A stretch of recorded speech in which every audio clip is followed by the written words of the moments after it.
चलेगा हमें।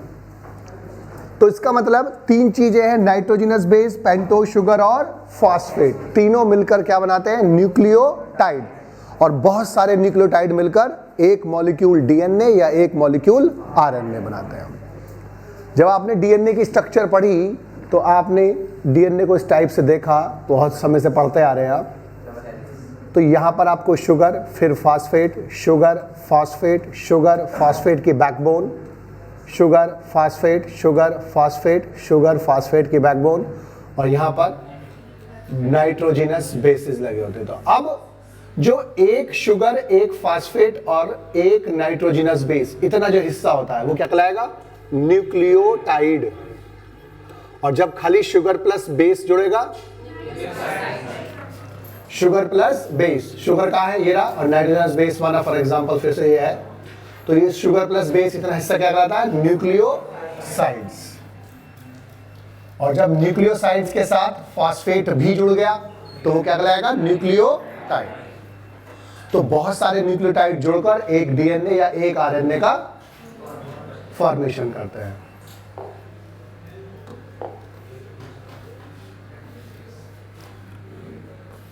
सबसे पहले नाइट्रोजनस बेस।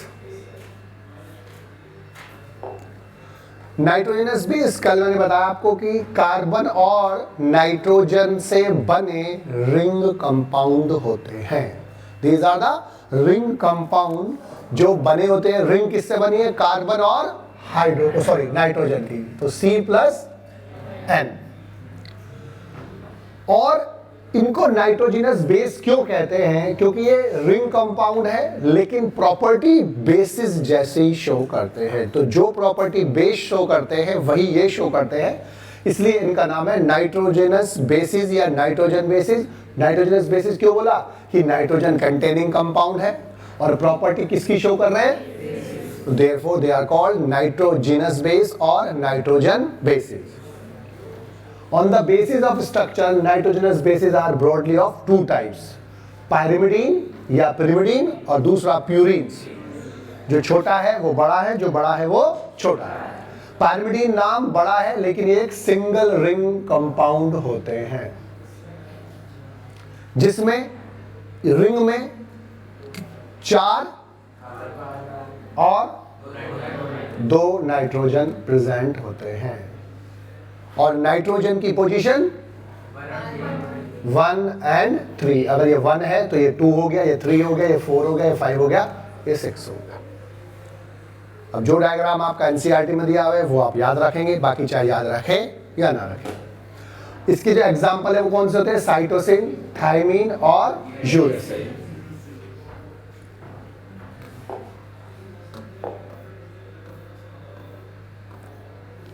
ये एग्जाम्पल है इसके, साइटोसिन, थायमीन और यूरेसिल। अब प्यूरिन्स जो है वो 2 रिंग से बने होंगे। पहली रिंग तो सेम है जो किसमें थी? जो पायरिमिडीन में थी। तो सेम रिंग है पहली वाली। तो ये वाली रिंग 6 मेंबर वाली रिंग सेम है, लेकिन इसके साथ एक 5 मेंबर रिंग और प्रेजेंट होती है, जुड़ी हुई होती है, जिसका नाम होता है इमिडाजोल रिंग। Imidazole ring. और वो कैसी होगी? 5 मेंबर्ड और 6 मेंबर्ड। 5 मतलब कितने कार्बन? 2 नाइट्रोजन, ऑब्वियसली है, तो बचे कितने? 3 कार्बन।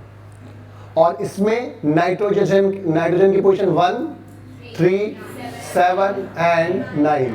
ये पोजीशन इसलिए बताई जा रही है कि आगे जाकर इसका यूज भी होगा। पहली पोजीशन, 7वीं पोजीशन, 9वीं पोजीशन, 9वीं का, पहली का, तीसरी का तो यूज होगा ही होगा। इसके एग्जाम्पल है एजी, चांदी नहीं है, एडिनिन और गुआनिन। ठीक है, आगे बढ़े।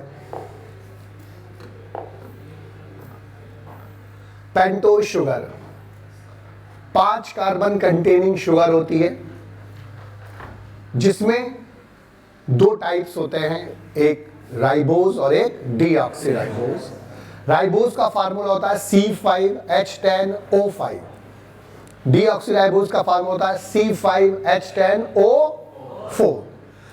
मेन बात अब यहां से स्टार्ट ये होती है कि आपको दोनों के डायग्राम में कहीं ना कहीं एक O कम नजर आ रहा होगा। अब इसका नाम डीऑक्सीराइबोज है तो वो इसलिए है कि जो डीऑक्सीराइबोज है वो बना होगा इससे मॉडिफिकेशन से। अब इसमें सेकंड पोजीशन पर एक OH नजर आ रहा है, लेकिन इसकी सेकंड पोजीशन पर आपको OH नजर नहीं आ रहा। तो मेन अंतर इसमें केवल यही है, बाकी पूरा का पूरा सेम है। अंतर क्या है कि इसकी सेकंड पोजीशन पर यहां पर एक OH लगा हुआ है, लेकिन यहां का O गायब हो गया, यहां से निकल गया है, इसीलिए इसका नाम है डीऑक्सी। डी माने हमारे होता है रिमूवल, हटना। क्या हट गई? ऑक्सीजन। किससे हटी? तो इसलिए इसका नाम है डीऑक्सीराइबोज, और चूंकि पेंटोज शुगर है तो इसको बोलते हैं डीऑक्सीराइबोज शुगर। बात आ रही है समझ में? वो ये बार बार पूछ लेता है कि कौन सी पोजीशन से हटा, सेकंड पोजीशन से। अब इसमें दो चीजें हमें याद रखनी है जो आगे तक आपको काम आएगी, एक आरएनए वर्ड और एक इनकी थोड़ी सी क्वालिटी। जब हम सिक्स चैप्टर पढ़ेंगे 12th में, मॉलिक्यूलर बेसिस ऑफ इनहेरिटेंस, वहां ये आता है, आरएनए वर्ड भी वहां आएगा, और दो फॉस्फेट, एक OH ज्यादा और कम होने के कारण। अब OH जो होता है वो एक फंक्शनल ग्रुप होता है, और किसी भी कंपाउंड की जब प्रॉपर्टी आप केमिस्ट्री में पढ़ते हैं तो उसके फंक्शनल ग्रुप पर आधारित होती है। पढ़ा होगा केमिस्ट्री में आपने। तो इसकी जो प्रॉपर्टी है वो इस OH के कारण और इस यहां पर OH ना होने के कारण थोड़ी सी चेंज हो जाती है। इसमें एक OH इससे एक्स्ट्रा है, इसमें एक OH इससे कम है। इसके कारण ये मोर रिएक्टिव है और ये लेस रिएक्टिव है, और जो लेस रिएक्टिव होता है वो मोर स्टेबल होता है। तो मैं अगर इस तरह लिख दूं ये स्टेबल होता है more as compare to the, तो ये या तो मैं इसको लिख दूं लेस स्टेबल या मोर रिएक्टिव, कोई अंतर? एक ही बात है, एक ही बात है नहीं। तो ये मोर रिएक्टिव या लेस स्टेबल होता है, जबकि डीएनए ये डीऑक्सीराइबोज मोर स्टेबल और लेस रिएक्टिव होता है। इसकी प्रेजेंस के कारण डीएनए और आरएनए के क्वालिटी में भी चेंज आता है। अब डीएनए ज्यादा स्टेबल होता है as compare to the RNA, और आरएनए मोर रिएक्टिव होता है as compare to the DNA. और इसीलिए जब शुरू में पहली बार इस दुनिया में अर्थ पर लाइफ बनी होगी, लगभग 4 बिलियन ईयर्स पहले कह देते हैं लाइफ बनी होगी, तो अब मॉडर्न साइंटिस्ट ये कहते हैं कि उस समय पर जो वर्ड था वो आरएनए वर्ड था। मतलब क्या है आरएनए वर्ड का? कि जब पहली बार अर्थ पर लाइफ बनी तो आरएनए सारे काम करता था, जेनेटिक मटेरियल की तरह भी काम करता था, मदर फादर से कैरेक्टर्स को ऑफस्प्रिंग में भी लेकर जाता था। प्रोटीन को तो कंट्रोल वो आज भी करता है, पहले भी करता था, और एक और काम करता था, वो एंजाइम की तरह भी काम करता था। यानी कि प्रोटीन पर वो एंजाइमेटिक एक्टिविटी के लिए निर्भर नहीं था, डीएनए पर वो जेनेटिक इंफॉर्मेशन को भेजने के लिए डिपेंड नहीं था। इसका मतलब तीनों के तीनों काम खुद कर लेता था कि भाई तुम्हारी जरूरत नहीं मुझे, मैं अपने आप ही कर लूँ। इसका मतलब साइंटिस्ट अब ये कहते हैं कि जब नई लाइफ बनी थी पहली बार इस अर्थ पर, केवल आरएनए प्रीमोर्डियल जेनेटिक मटेरियल था। पहली बार जो बना वो कैसा था? जेनेटिक मटेरियल आरएनए, और उसने बाद में डिवीजन ऑफ लेबर के लिए, डिवीजन ऑफ लेबर का मतलब होता है श्रम विभाजन, अपना थोड़ा थोड़ा काम बांट दिया। प्रोटीन से कहा कि भाई तू प्रोटीन सिंथेसिस जो है वो कर, और प्रोटीन बनने के बाद अब तुझे एंजाइम की तरह काम करना है, मेरे काम मैं तुझे देता हूं। और डीएनए से बनाने के बाद कहा कि अब तू जो काम करेगा वो जेनेटिक मटेरियल की तरह काम करेगा, ये वाला काम मैं तुझे देता हूं, मैं केवल प्रोटीन सिंथेसिस को कंट्रोल करने का काम रखूंगा। पहले मैं तीनों कर रहा था, अब मेरे बस की नहीं, मुझे बुढ़ापा आ गया, अब मैं ये काम मैं तुझे देता हूं। समझ लीजिए। तो अब साइंटिस्ट कहते हैं कि पहले आरएनए वर्ड रहा होगा और इसने केमिकल मॉडिफिकेशन से डीएनए बनाया और अपना एक काम, कौन सा, जेनेटिक मटेरियल वाला काम डीएनए को सौंप दिया और प्रोटीन सिंथेसिस करने के बाद जो प्रोटीन बनी उसको सौंप दिया एंजाइम की तरह काम करने। और जब प्रोटीन की जगह पर आरएनए एंजाइम की तरह काम करता है तो उसे हम क्या बोलते हैं, राइबोजाइम। क्या चीज, क्यों बोलते हैं राइबो वर्ड, किससे लिया हमने, राइबो शुगर से, और एंजाइम में से निकाल लिया जाइम। तो इसमें से निकाल कर ये वाला तो इसमें रख दिया राइबो से, तो दोनों को मिलाकर राइबोजाइम। बात समझ में आ गई? यहां तक कि आगे बढ़ूं?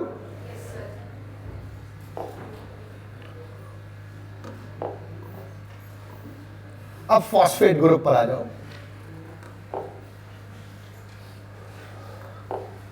देखो जी, फॉस्फेट जो होता है उसका केमिकल फार्मूला होता है H3PO4। वैसे इसको बोलते हैं ऑर्थो फॉस्फोरिक एसिड। ये एक ऐसा केमिकल कंपाउंड है जो बना हुआ था 1 फास्फोरस एंड 4 ऑक्सीजन एटम।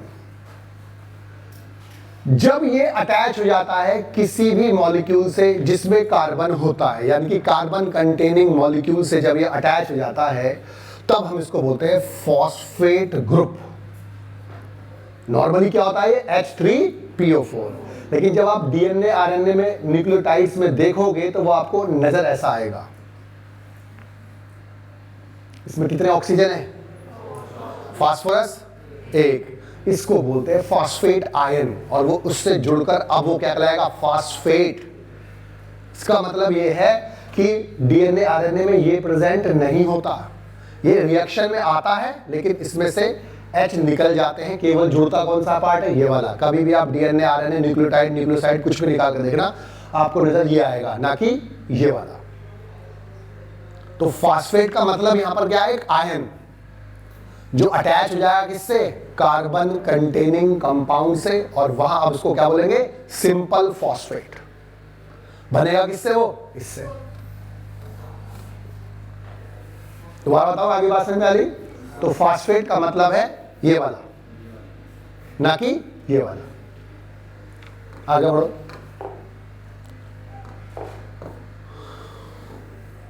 अब इसकी जो क्वालिटी है वो एसिडिक होता है तो, और जो डीएनए या आरएनए, डीएनए एसिडिक होता है बेसिक होता है,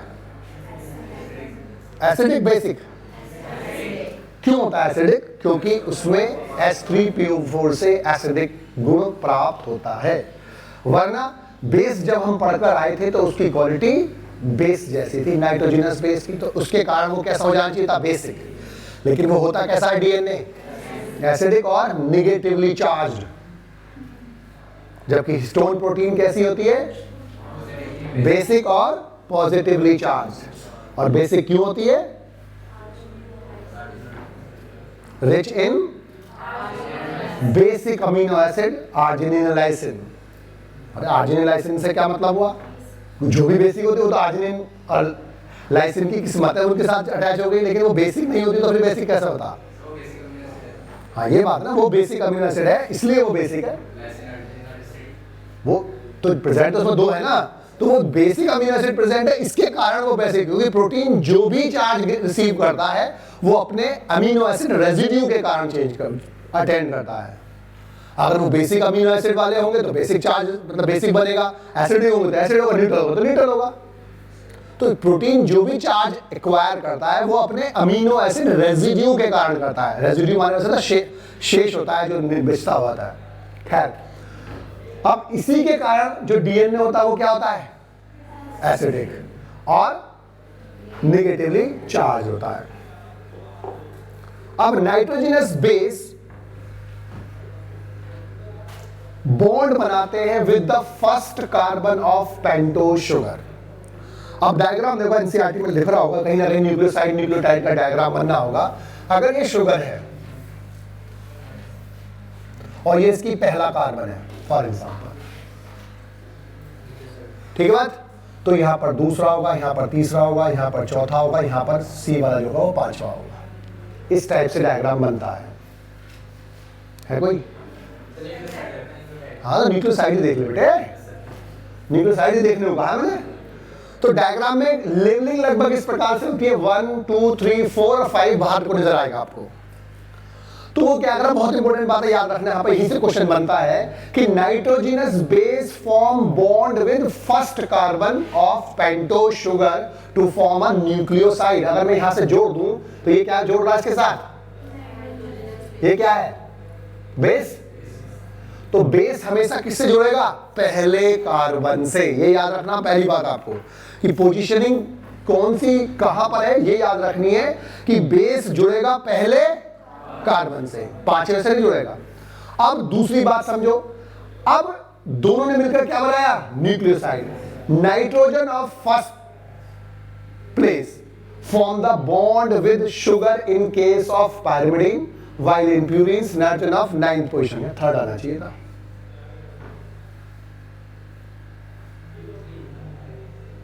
थर्ड आना चाहिए यहां पर। तो अगर बेस पायरिमिडीन है तो उसमें मैक्सिमम जो नाइट्रोजन है वो कितने होते हैं? कितने नाइट्रोजन है पायरिमिडीन में? 2, पहली और तीसरी पोजीशन। तो अगर वो पायरिमिडीन से जुड़ेगा तो वो अपनी थर्ड कार नाइट्रोजन से जुड़ेगा।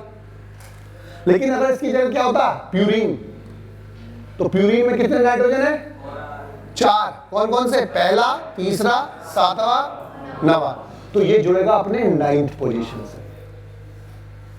दोबारा बताओ, आ गई? मैंने क्या बताया? 2 बातें। क्या? कि पहला कार्बन जो होता है पेंटोस शुगर का वो किससे जुड़ेगा? नाइट्रोजन बेस से। लेकिन किससे जुड़ेगा? नाइट्रोजन बेस के किस पार्ट से जुड़ेगा? 9th पोजीशन से प्यूरीन में और 3rd नाइट्रोजन से पायरिमिडीन। ये वाली बात सही है? 3rd ही आता है, 1 आता है? 3rd ही आता है नहीं?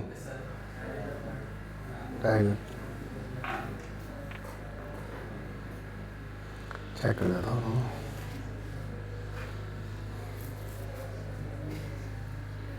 Pyrimidine base attached with the first carbon with nitrogen.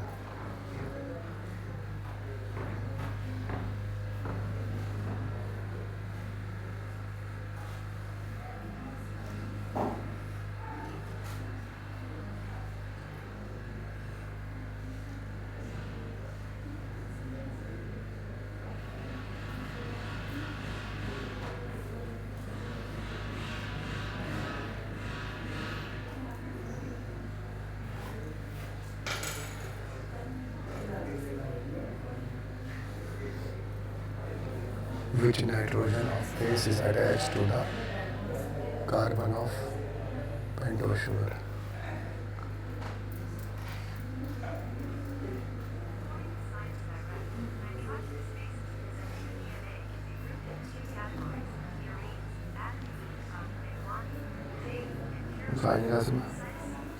चले भी आए वो।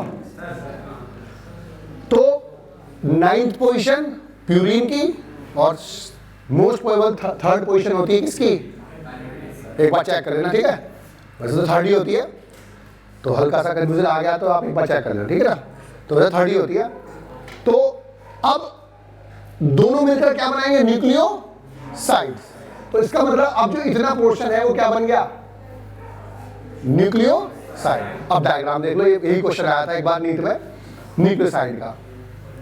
ऊपर की तरफ क्या है? बेस दिखा रखा है, ठीक है? अब तो एडेनिन क्या है? प्यूरीन। तो इसका मतलब वो कौन सी पोजीशन जुड़ा होगा? 9th पोजीशन से, है ना बात? अब in case of pyrimidine purine के केस में 9th पोजीशन से बनता sugar, phosphate form ester bond. अब याद रखना, इंपॉर्टेंट बात है, याद रखना कि एस्टर बॉन्ड आपने कहां पढ़ा? लिपिड्स में, लेकिन यहां पर भी आपको एस्टर बॉन्ड दे रहा है। एस्टर बॉन्ड फॉस्फेट से जुड़ता है और ये वास्तव में कैसा बॉन्ड है? Covalent with the 5th carbon. इसका मतलब 5वें कार्बन से कौन जुड़ेगा? फॉस्फेट, और बॉन्ड का नाम है एस्टर बॉन्ड।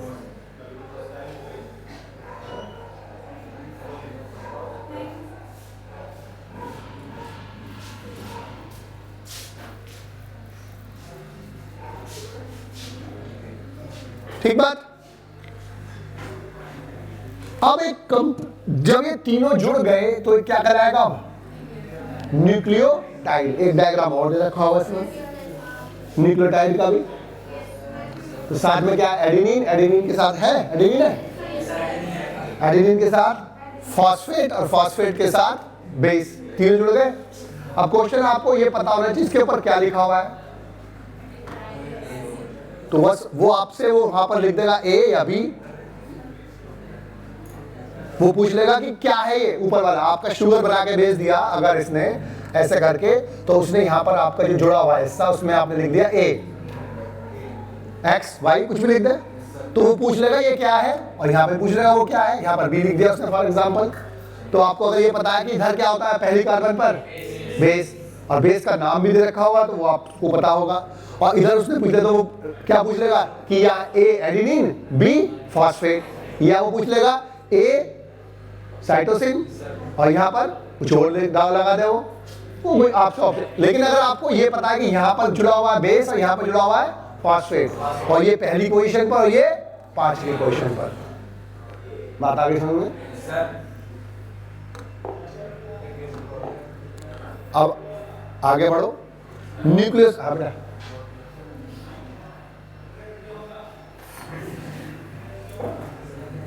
न्यूक्लियोसाइड और न्यूक्लियोटाइड में अंतर देखो। अब न्यूक्लियोसाइड का मतलब क्या था? नहीं भैया तेरी बात बड़ी कर दी मैंने, बेस प्लस शुगर।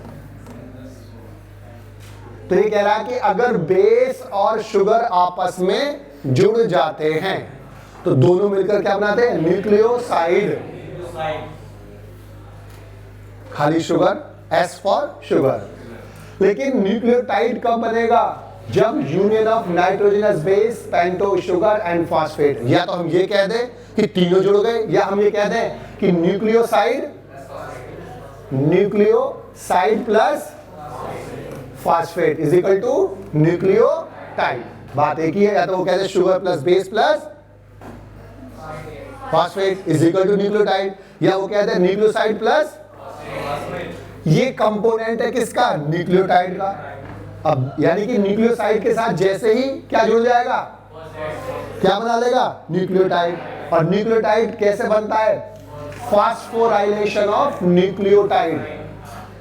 हाँ जी, क्या बताया था? फास्फोराइलेशन, फॉस्फेट का जुड़ना। अब हमने क्या कहा कि न्यूक्लियोसाइड प्लस फॉस्फेट, और जैसे ही फॉस्फेट जुड़ता है तो इस प्रोसेस को हम क्या बोलते हैं? फास्फोराइलेशन। है जी बात? कहां होता है फास्फोराइलेशन? इसके अलावा आपको कहां नजर आता है? माइटोकॉन्ड्रिया और नहीं, मैंने पार्ट पूछा किस पार्ट में होता है। हो गया। दूसरा क्लोरोप्लास्ट। और जब क्लोरोप्लास्ट में फास्फोराइलेशन होता है तो क्या कहलाता है? 2 प्रकार का होता है, साइक्लिक और नॉन साइक्लिक फोटोफॉस्फोराइलेशन। और क्यों बोलते हैं इसको phosphorylation, photophosphorylation? The energy required for the phosphorylation comes from light. यानी कि जो फास्फोराइलेशन के लिए, दोनों को जोड़ने के लिए, इनऑर्गेनिक फॉस्फेट को जोड़ने के लिए एनर्जी आती है, वो कहां से आती है? लाइट से। इसलिए इसका नाम है फोटोफॉस्फोराइलेशन, क्योंकि फोटो मींस क्या बताया? लाइट। और जब यही प्रोसेस माइटोकॉन्ड्रिया में होता है तो उसे बोलते हैं हम ऑक्सीडेटिव फास्फोराइलेशन। क्यों बोलते हैं? ऑक्सीडेशन ऑफ कंपाउंड से जो एनर्जी रिलीज होती है उसको यूज किया जाता है फास्फोराइलेशन में, therefore it is called oxidative phosphorylation.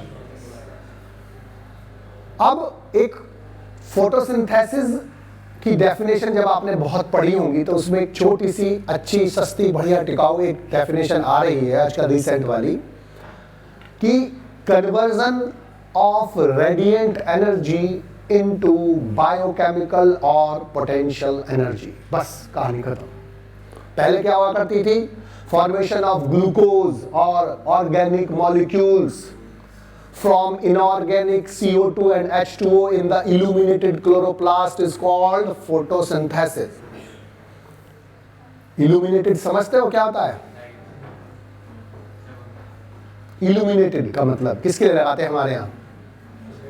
Illumination किसके लिए लगाते हैं या illuminated? Illuminated यानी कि illumination मतलब लाइट के लिए। एरिएशन किसके लिए लगाते हैं?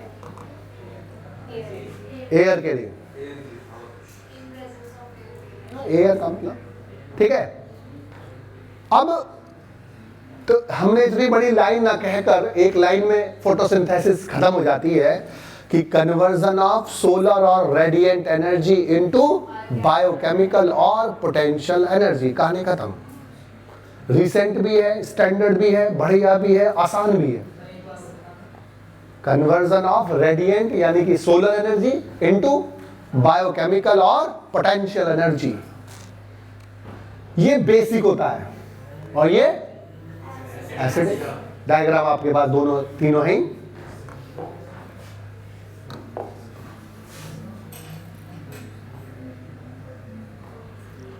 बेस्ट सॉइल कौन सी होती है प्लांट्स की ग्रोथ के लिए? Best soil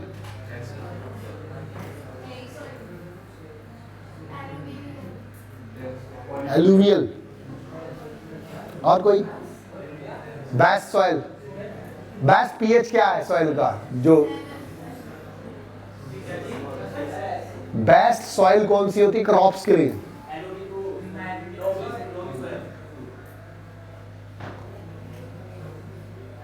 loamy soil. Best pH क्या है?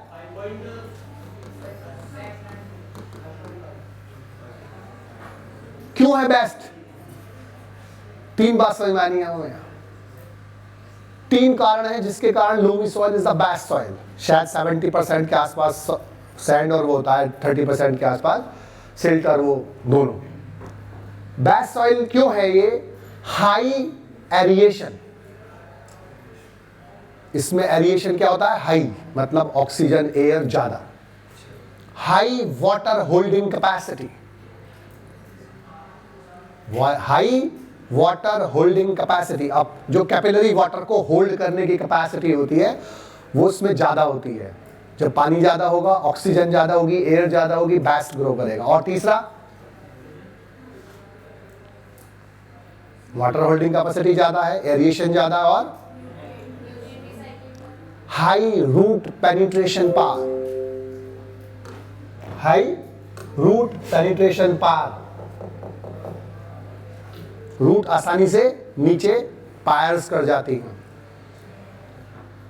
अब जब पानी नीचे जाता है, कि ग्राउंड वाटर में पानी जाता है, इसे क्या बोलते हैं हम?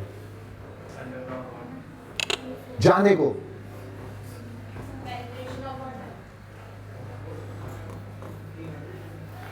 परकोलेशन।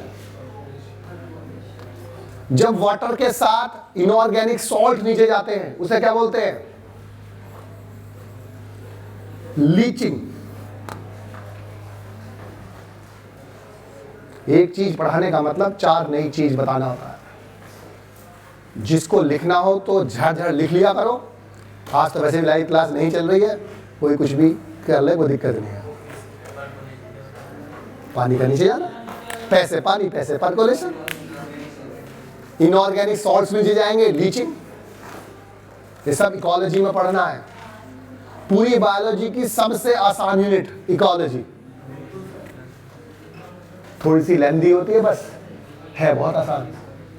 और पिछले 2 साल के पेपर को छोड़ दिया जाए तो इकोलॉजी की वेटेज भी बहुत थी, 13 से 17 क्वेश्चन आते थे इसमें कभी, और अब आजकल 2 साल से रूठ गए हैं सब उससे, अब ढूंढने नहीं मिल रहा इकोलॉजी से। आगे बढ़ रही है, देखो भैया अजी मन पूछ रहा, चले भैया आगे को। अब देखो जी, types of nucleosides and nucleotide. अब देखो उसका यूज ज्यादा तो होगा नहीं, पानी का नीचे जाना है यार, पैसे पानी पैसे पर कोलेशन। जैसे एक और बात, जैसे आज मैंने क्रॉसिंग ओवर में पढ़ा रहा था कि जब ये 2 क्रोमैटिड्स वाला एक क्रोमोसोम होता है, सेंट्रोमियर से जुड़ा होता है, तो इसमें एक और क्रोमोसोम होता है। तो जब ये 2 क्रोमोसोम, हम कैसे होते हैं, डिप्लॉइड ऑर्गेनिज्म, है ना, डिप्लॉइड समझते हो ना? हाँ, क्या होगा? मुझे यही उम्मीद थी 2n की, इसलिए मैंने पूछा। खेल भैया सारा है कंसेप्ट का।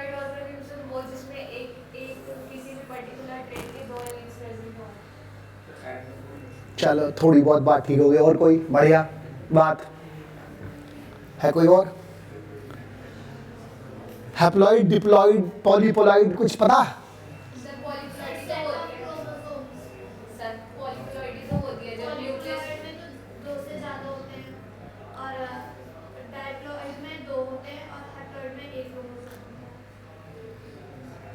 और कोई? नहीं बता देंगे, तीनों बता देंगे, एक से ज्यादा 2 से ज्यादा हो गए बात नहीं। मैं डिप्लॉइड पूछ रहा हूँ, अगर कोई आपसे पूछने लगे कि डिप्लॉइड कंडीशन क्या होती है, क्या अंडरस्टैंड, तो बहुत छोटी चीजें हैं ये, 2n होते हैं, वो तो उसने बता दिया था, वो तुमने ऐसा थोड़ा वैसे बोल दिया, उसने खाली 2n बोला था, इतना तो अंदर आया। खैर कोई नहीं, ना देखो कोई बात नहीं, बहुत छोटी छोटी चीज़ें हैं, वही छोटी चीज़ें ही आती है मुझे, छोटी ही बता पाता हूँ, ज़्यादा मुझे बड़ी आती नहीं है। तो छोटी बातें से ही बात चलती है, क्योंकि छोटी बातें आती है तभी आप बड़ी बातें करते हैं। जैसे आप ऊपर जीने चढ़ के आते हैं तो लगभग 40-50 जीने तो होंगे, 40 एक तो होंगे, है ना? है नहीं है? इतने होंगे नहीं, 40 तो होंगे, गिने नहीं मैंने वैसे, लेकिन इतने तो होंगे, कल गिनना, ठीक है ना? हाँ, तो जाते समय गिन लेना। अब अगर आप सोचो कि मैं एक साथ 10-5 जीने चढ़ के ऊपर आ जाऊं जल्दी, तो वहां तो जा सको सबसे ऊपर, लेकिन जल्दी ऊपर नहीं आ पाओगे। एक में आप 2 चढ़ के तो आ सको, बहुत हद कोई सिर दिल होगा 3 चढ़ जाएगा, जिससे एक चिंता ही ना होगी कि चोट लगेगी, वरना 2 से ज्यादा मुश्किल हो जाता है। तो ऐसे ही पढ़ाई होती है, ऐसे ही जीवन है। हम अगर सोचें कि एक ही दिन में बहुत कुछ सीख जाएं, तो ऐसा संभव नहीं होता। पहली बात तो ब्रेन हमारा इतना काम नहीं करता, और इतना पढ़ने की कैपेसिटी भी नहीं होती है। अगर मैं आज आपसे कहने लगूं कि भाई एक चैप्टर बायोमॉलिक्यूल पूरा ढंग से पढ़ के आना, चाहे रात को 2 बज जाए 3 बज जाए, तो बहुत कम बच्चे होंगे जो पढ़कर आएंगे। गुरु जी तो कहते रहे, दिमाग खराब कर रखा है, पढ़ने को हर समय बात ही है, इतने दिन से पढ़ रहे, 18 साल हो गए पढ़ते ही रहे। लेकिन एक आध बच्चा ऐसा होगा जरूर जो वाकई मान लेगा बात को और पढ़ेगा। लेकिन अगर मैं ये कहने लगूं कि बेटा कल को जब आइयो 5-7 चैप्टर इकट्ठे पढ़ के आइए, चाहे रात को सोना ना मिले, कोई ना करे, दिमाग खराब हो गया बाहर, गुरु जी पागल हो गया ऐसा। लेकिन अगर मैं आपसे कहूँ कि रोज थोड़ा 2-3 घंटे पढ़ो, ढंग से पढ़ कर आओ, तो आप भी कहोगे हाँ ठीक है यार, और उसका एडवांटेज भी मिलेगा आपको। इसी प्रकार से ज्ञान जो है वो प्राप्त होता है धीमे धीमे होता है रोज, लेकिन थोड़ा रोज सोच के जाओगे, हम रोज 5 से 8-10 चीजें कम से कम सीख के जाएं। जैसा मैंने आप 2-3 चीजें बता दी आपको, लीचिंग, परकोलेशन, अब ये बताने जा रहा हूँ। तो डिप्लॉइड हैप्लॉइड पे बहुत सिंपल बात है, लेकिन बच्चे को पता होने के बावजूद वो एक्सप्लेन नहीं कर पाता। समस्या बस यही है। अब गैमीट्स आर ऑलवेज हैप्लॉइड। अब मैं 3 चीजें बताने जा रहा हूँ आपको, 3-4 या 5-4 चीजें बताऊंगा, जिसमें मैं जीनोम भी बताऊंगा, याद रखना। बताया था वैसे नहीं बताया भी, जीनोम चलो बताऊंगा। जीनोम, हाँ कुछ कह रही है आप जीनोम के बारे में, टिप्पणी करना चाहती हैं? जीनोम पर कोई टिप्पणी नहीं? बता दो, क्या बता, मुझे बताना पड़ेगा, ऐसी काम चल जाए, कोई टेंशन नहीं है। देखो, इस किसी एक ऑर्गेनिज्म में या किसी एक स्ट्रक्चर में 4 क्रोमोसोम हैं। फॉर एग्जांपल किसी और ऑर्गेनिज्म में या किसी और स्ट्रक्चर में 4 क्रोमोसोम्स हैं। दोनों में कोई अंतर? दोनों में से कोई अंतर? 4 ही तो है। कोई अंतर नजर आ रहा है मैडम? इकरा जी नजर आ रहा है? क्या नजर आ रहा? हाँ, पेयर्स। अब आपकी आधी समस्या यहां खत्म हो जाती है, केवल अब एक्सप्लेन करने वाली बात रह गई। पहले अंग्रेजी में बताते हैं, फिर हिंदी में, या पहले हिंदी में अंग्रेजी में?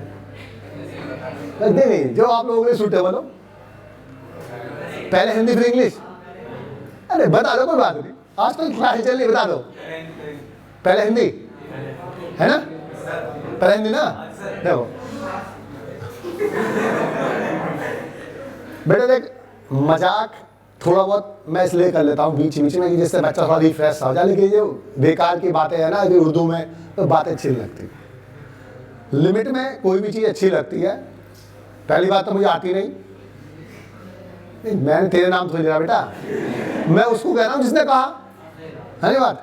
अब वो समझ भी जाएगा तो बेटे बाकी सब ठीक है, लेकिन बेकार की बातें, बदतमीजी पसंद नहीं आती, ना यहाँ पे बर्दाश्त होने वाली बात है। इसलिए अब पहली और आखिरी बार आपको बता देता हूँ कि आओ आराम से पढ़ो, पढ़ने के बाद कुछ भी पूछना कोई दिक्कत नहीं, अलग से पूछना तो कोई दिक्कत नहीं, संडे पूछना तो कोई दिक्कत नहीं, लेकिन बेकार की बातें ना करें। दूसरी बात, एक और बात है इम्पोर्टेंट, कि आपका टेस्ट की तैयारी हो रही है, आप तुरंत टेस्ट की तैयारी स्टार्ट कर दें। 16-17 क्वेश्चन मैंने बना लिए हैं, अपने हाथ से बनाता हूँ, एनसीईआरटी से बनाता हूँ, पहली बता रहा हूँ, इसलिए एक दिन में बहुत सारे क्वेश्चन नहीं बनते। शायद 45 क्वेश्चन दूंगा, जैसे ही चैप्टर कंप्लीट हो जाएगा, जैसे ही चैप्टर कंप्लीट हो जाएगा संडे में या ऑनलाइन जैसे भी होगा, वो आपको टेस्ट दे दिया जाएगा। ठीक बात? जिसकी जो प्रॉब्लम हो उससे पहले पूछ लेना। 45 क्वेश्चन हो गया अप्रॉक्सीमेटली। अगर ऑनलाइन होगा तो कोई दिक्कत ही नहीं है, फिर तो आप ऑल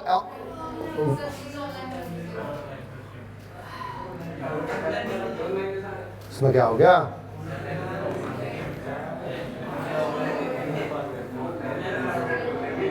देखो जी,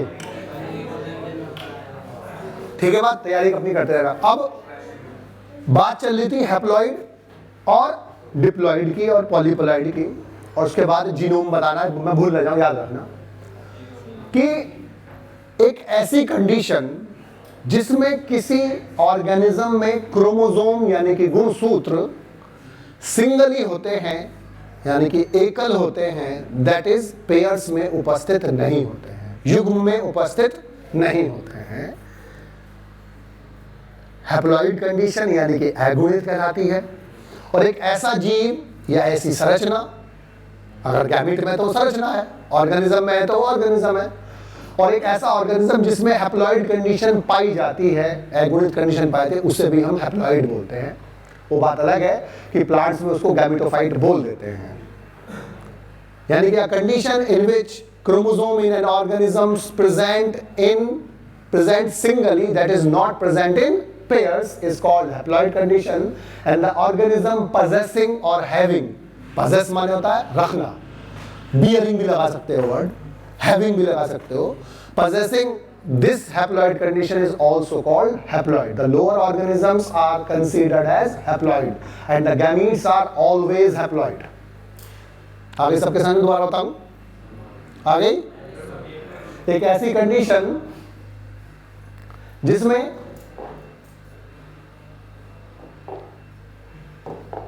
जो क्रोमोसोम्स होते हैं किसी जीव में या किसी स्ट्रक्चर में, वो कैसे होंगे? अगुणित, यानी कि पेयर्स में प्रेजेंट नहीं होंगे, पेयर्स में प्रेजेंट नहीं होंगे।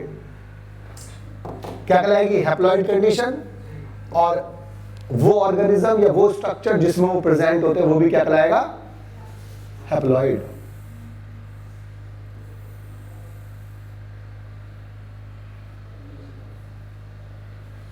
ठीक बात? अब देखो,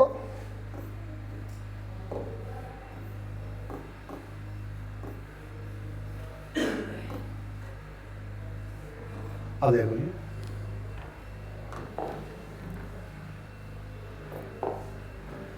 अब अगर मैं गैमीट की बात करूं या लोअर ऑर्गेनिज्म की बात करूं, तो उसमें अगर 4 क्रोमोसोम होंगे तो वो ऐसे प्रेजेंट होंगे, दैट इज पेयर्स में प्रेजेंट नहीं है।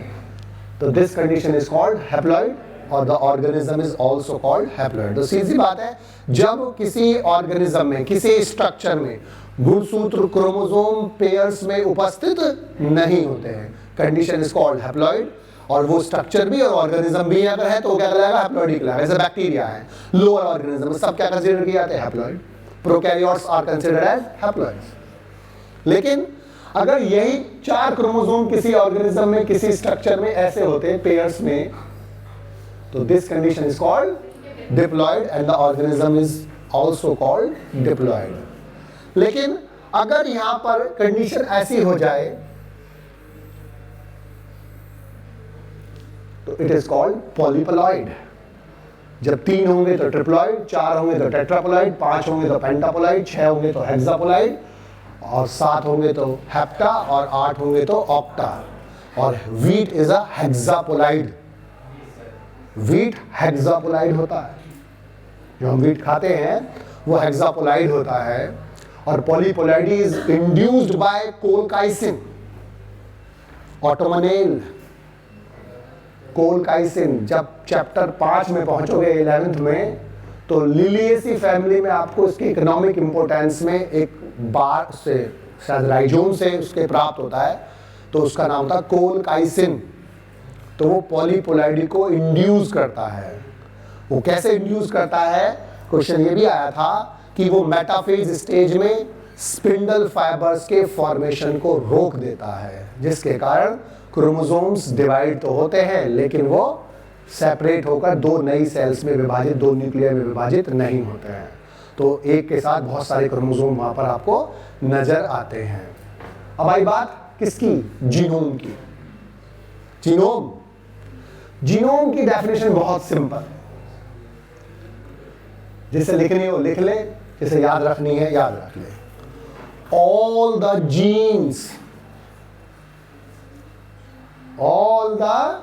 genes present in a haploid set of chromosome, set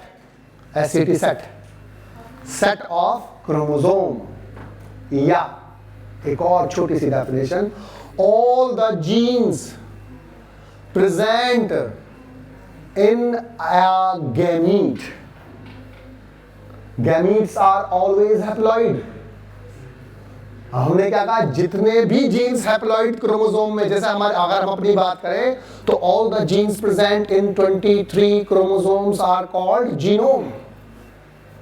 मैं ये कह दूं कि all the genes present in sperm are genome, all the genes present in ovum is called genome. Function नहीं, genome का मतलब सारी जीन्स। जैसे हमारे कितनी जीन्स है टोटल जीन्स 10,000 के आसपास। कौन कह रहा? 30,000, अप्रोक्सीमेटली 30,000 जीन्स हैं, जो पहले 80,000 मानी जाती थी। तो ऑल द जीन्स प्रेजेंट जो के हाफ में, हैप्लॉइड में, वो क्या कहलाती हैं? जीनोम।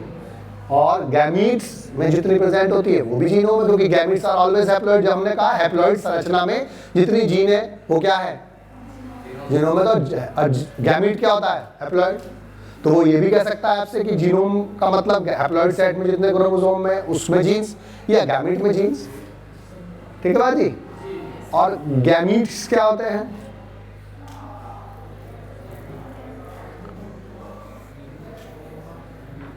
हिंदी में नहीं पूछना बिट्टे। कोई बात जब पूछी जाए तो इसका मतलब यह है कि उसकी डेफिनेशन के बारे में प्रकाश डालने के लिए कह रहा हूं। हिंदी में तो बता ही दूंगा बेटे। स्पोर्ट्स अलग चीज है, गैमीट्स अलग चीज है। बहुत सारी सिमिलरिटीज हो सकती है, डिफरेंस भी है। नहीं,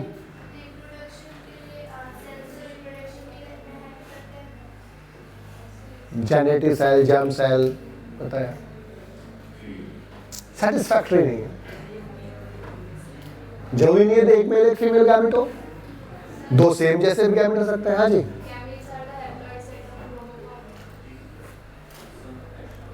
गैमीट्स आर स्पेशलाइज्ड सेल्स या gametes are specialized haploid cells which fuse to form a diploid zygote। यानी कि विशेष सेल्स होती है जो हैप्लॉइड होती है, जो फ्यूज होकर हमेशा हमेशा फ्यूज होगी। Gametes are always haploid, gametes are always form to fuse, बनते ही फ्यूज होने के लिए, to form a diploid zygote. और स्पोर्ट्स भी ऐसी होती है लगभग, लेकिन अंतर है स्पोर्ट्स में भी उसमें। Spores are also haploid cells, but spores normally आपको एसेक्सुअल रिप्रोडक्शन में जाएंगे। जरूरी नहीं हमेशा एसेक्सुअल में ही हो, लेकिन नॉर्मली आपको एसेक्सुअल रिप्रोडक्शन मिलेंगे, इसलिए वो अंतर इतना जबरदस्त नहीं है।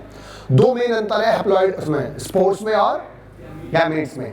Sports are always also specialized type of cells which directly germinate to produce new offspring।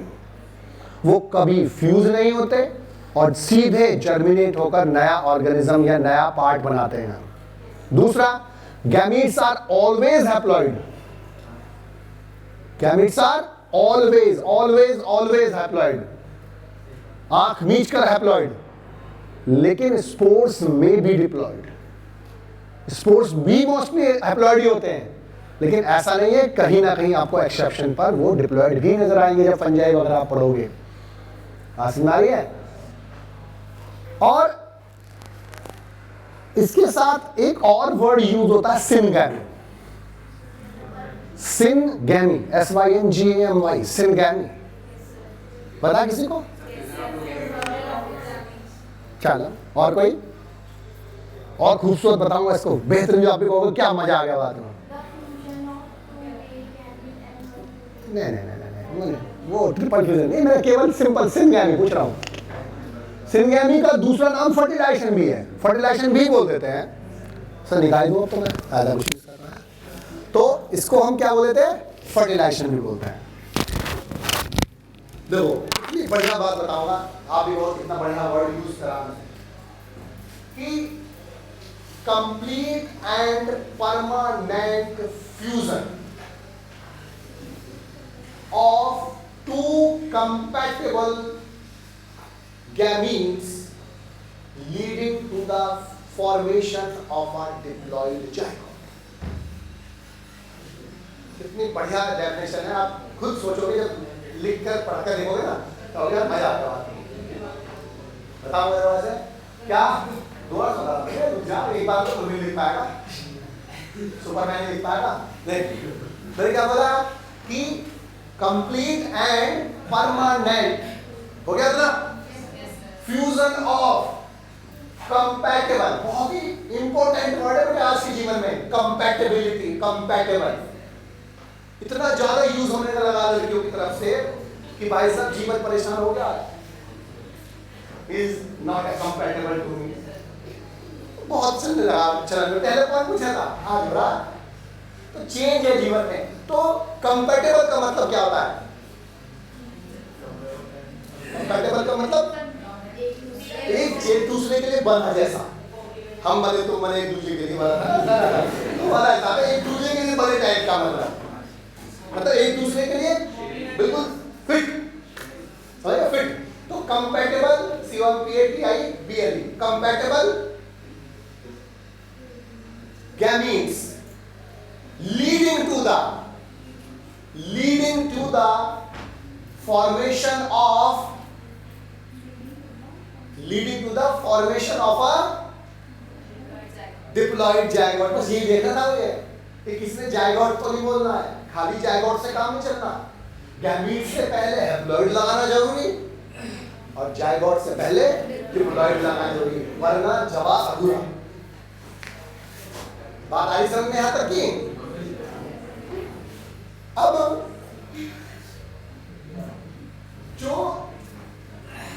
Gametes की बात आई, अब इस बात में वापस बोल रहे हो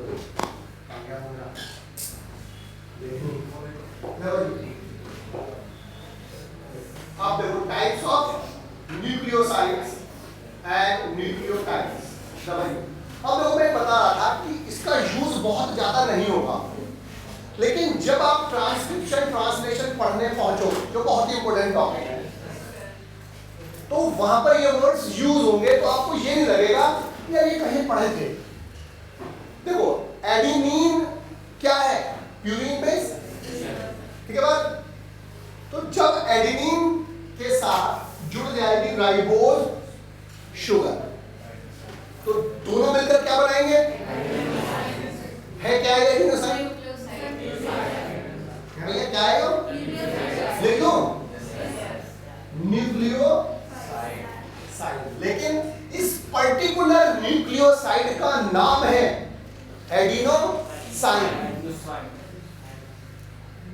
यानी कि जब भी एक शुगर प्लस एक बेस मिलेगा तो हमेशा न्यूक्लियोसाइड ही बनेगा, और जब न्यूक्लियोसाइड के साथ फॉस्फेट जुड़ जाएगा तो हमेशा न्यूक्लियोटाइड ही बनेगा। लेकिन चूंकि there are 4 types of basis, 4 अलग अलग प्रकार के बेसिस होते हैं। कौन कौन से? एडेनिन, थाइमिन और गुआनिन, और आरएनए में एडेनिन। तो डीएनए में भी 4, आरएनए में भी 4, लेकिन एक चेंज हो जाता है। कौन सा? थाइमिन की जगह यूरेसिल जाता है जी बात। तो ये 4 अलग अलग प्रकार के, मतलब टोटल मिला के कितने हो गए? 5। एडेनिन, थाइमिन, यूरेसिल, साइटोसिन और एजी, एडेनिन, गुआनिन, और बाकी साइटोसिन, थाइमिन और यूरेसिल पाए। तो पांचों के लिए अलग अलग न्यूक्लियोसाइड बनेंगे, अलग अलग न्यूक्लियोटाइड बनेंगे। ये वाली बात आ गई, दोबारा बताऊं तो हमें, लेकिन न्यूक्लियोसाइड न्यूक्लियोटाइड तो हमेशा बनेंगे, लेकिन सबका नाम अलग होगा according to the base, according to the, साथ में उसके साथ शुगर भी जुड़ी हुई है। तो पहला है एडेनिन प्लस राइबोज, दोनों मिलकर बनाएंगे एडिनोसाइन। रटना नहीं, समझ रहा बस इसको, क्योंकि रटते रहोगे तो भूल जाओगे।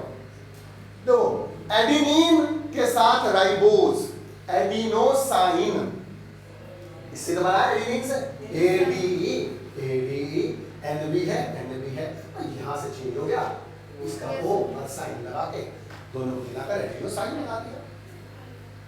लेकिन जब इस एडिनोसाइन के साथ फॉस्फेट जुड़ गया, यानी कि ये क्या है? न्यूक्लियोसाइड, ये क्या है? फॉस्फेट, दोनों मिलकर बनाएंगे एडिनाइलिक एसिड, यानी कि एएमपी। एएमपी की full form adenosine mono phosphate, यानी कि एक फॉस्फेट है इसमें। लेकिन जब इसके साथ एक फॉस्फेट और जुड़ जाएगा, इसका नाम हो जाएगा एडीटी,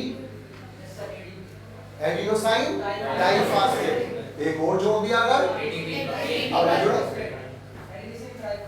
एटीपी, एडिनोसाइन डाइफॉस्फेट। बहुत बेसिक चीजें हैं, लेकिन बहुत इंपॉर्टेंट है। बात आता समझ में बताऊं। अब अगला बढ़ो। लेकिन अगर एडेनिन के साथ डीऑक्सीराइबोज शुगर जुड़ेगी तो दोनों मिलकर क्या बनाएंगे? न्यूक्लियोसाइड।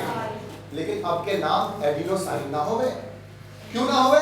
कि यो तो सेम है, क्योंकि यो सेम ना, इसका नाम था पहले राइबोज, इसका नाम क्या है? डीऑक्सीराइबोज। ठीक है, देखो जरा बात को समझने की कोशिश करो, तवज्जो दो ना। तो इसका नाम क्या हो जाएगा? डीऑक्सी, इसमें से निकाल लिया, जो ऐसे खा लिया। चूंकि डीऑक्सीराइबोज, देखो राइबोज से बना तो एडिनोसाइन हो गया, और जब डीएनए की शुगर से बनेगा तो क्या बनाएगा वो? Deoxy adenosine. अब इसके साथ अगर फॉस्फेट जुड़ जाएगा तो क्या कराएगा? Deoxy adenylic acid. तो एडिनाइलिक एसिड तो सेम था, बस इससे पहले हमने क्या लगा दिया है? ये लगा दिया डीऑक्सी। ये वाली आगे दोबारा बताऊं, चलो आगे। तीसरा देखो, गुआनिन प्लस राइबोज। तो गुआनिन से क्या बन जाएगा? गुआइनोसाइन। साइनिन लगाना है इसमें, न्यूक्लियोसाइड में लगाना है साइन, और न्यूक्लियोटाइड में लगाना है नाइलिक एसिड। तो ग्वानिन से ग्वाइनोसाइन, जब फास्फेट जुड़ जाए ग्वाइनाइलिक एसिड GMP। ज्यादा यूज नहीं होते क्या आपको, लेकिन आपको पता होना चाहिए। GTP कभी कभी यूज हो जाता है क्रैप साइकिल में, अब आपको GTP क्या हो, तो वहां हमें पढ़ाना नहीं पड़ेगा छोटी छोटी बातें, फिर तो एक्सीलरेटर में ऐसे बन जाएगा। जितना भी समय लगाना है इसी 1-1.5-2 महीने में लगाना है, पहले बता रहा हूँ। जैसे ही मुझे लगेगा कि आप लोगों का कंसेप्ट क्लियर होने लगा है, बहुत कुछ सीख गए आप, स्पीड ऐसी बढ़ेगी ना जाने कैसे, क्योंकि समय है कम, 38 चैप्टर होते हैं हमारे, ठीक है। सरकार जो नहीं कहती रोज पढ़ाओ, वो कह रही 4 दिन पढ़ाओ, समझ आई बात? सरकार ये कह रही है कि 1.5 घंटे की 4 क्लास लगानी है, 1 घंटे की 6 क्लास नहीं लगानी, समझ आई बात? अब क्या चलो, ग्वानिन के साथ जब डीऑक्सीराइबो जुड़ा का नाम क्या जाएगा, ग्वाइनोसाइन तो ही रह गया, उससे पहले क्या लगा दोगे, डीऑक्सीग्वाइनोसाइन के साथ फास्फेट जुड़ते क्या बन जाएगा, डीऑक्सीग्वाइनाइलिक एसिड DGMP। आगे बढ़ो, आगे बढ़ो। साइटोसिन के साथ राइबोज साइटिडीन, और फास्फेट जुड़ते हैं साइटिडाइलिक एसिड CMP। साइटोसिन के साथ डीऑक्सीराइबोज डीऑक्सीसाइटिडीन, फास्फेट जुड़ते हैं डीऑक्सीसाइटिडाइलिक एसिड DCMP। यूरेसिल किसमें होगा, केवल RNA में, इसका मतलब ये वाला RNA में होगा बस। तो यूरेसिल प्लस राइबोज यूरिडिन, और फास्फेट जुड़ते हैं यूरिडाइलिक एसिड UMP। थाइमिन के साथ डीऑक्सीराइबोज, ये किसमें होगा, DNA RNA में, दोनों में, तो दोनों मिलकर क्या बनाएंगे, डीऑक्सीथाइमिडीन, और फास्फेट जुड़ती डीऑक्सीथाइमिडाइलिक एसिड। चलो ये नहीं, यहाँ तक बात में आ गए सकते हैं, चलो बहुत बढ़िया। यहाँ तक किसी को कुछ भी समस्या परेशानी दिक्कत हो तुरंत अभी पूछ लो, कुछ लिखा हो, लिखने में समस्या क्रिएट हो रही हो, कुछ पढ़ा हो, पढ़ने के बाद कुछ दिक्कत आई हो,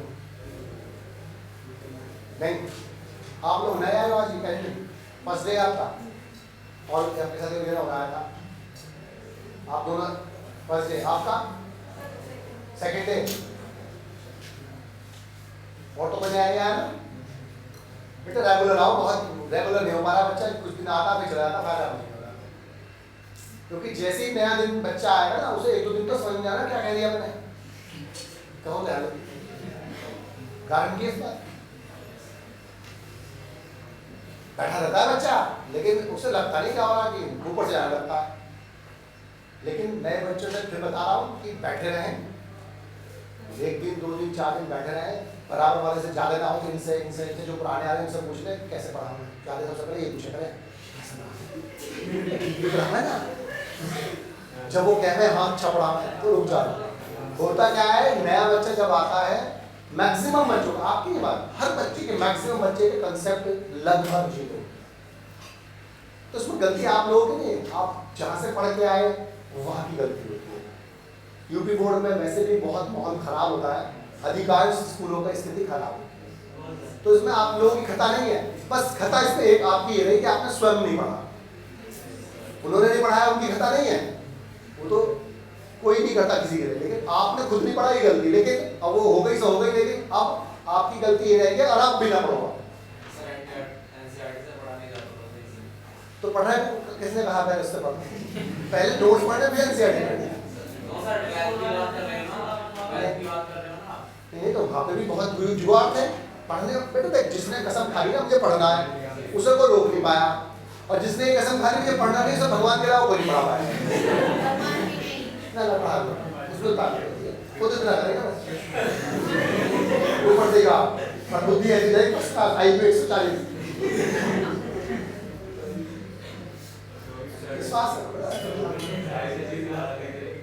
खैर वो जल्दी से किसी को करते नहीं है सर, आते हैं ना जल्दी से निकलता तो जल्दी ना बात समझ आई। तो इसीलिए नए बच्चे जो भी आते हैं 1 दिन 2 दिन 4 दिन पुराने बच्चे जो है जिनको समझ में कम आएगा तो वो बैठे रहे, पढ़ के आए, घर से दिक्कत हो बराबर वाले से पूछे, समझ में आए मेरे से पूछे, दिक्कत में हो सकता है 2-3 दिन 4 दिन ना समझ में आए, लेकिन 1 हफ्ते बाद तय है आपको समझ में आएगा, क्योंकि अभी 2 दिन में चैप्टर कंप्लीट हो जाएगा, नया चैप्टर जो छुटा हुआ है बात हो जाएगा। ठीक है बात। चलो भैया डीएनए में पढ़ चले आए हो। डीएनए एक एसिडिक सब्सटेंस होता है जो मेनली कहां प्रेजेंट होता है, न्यूक्लियस। इसके अलावा कहां होता है, माइटोकॉन्ड्रिया में और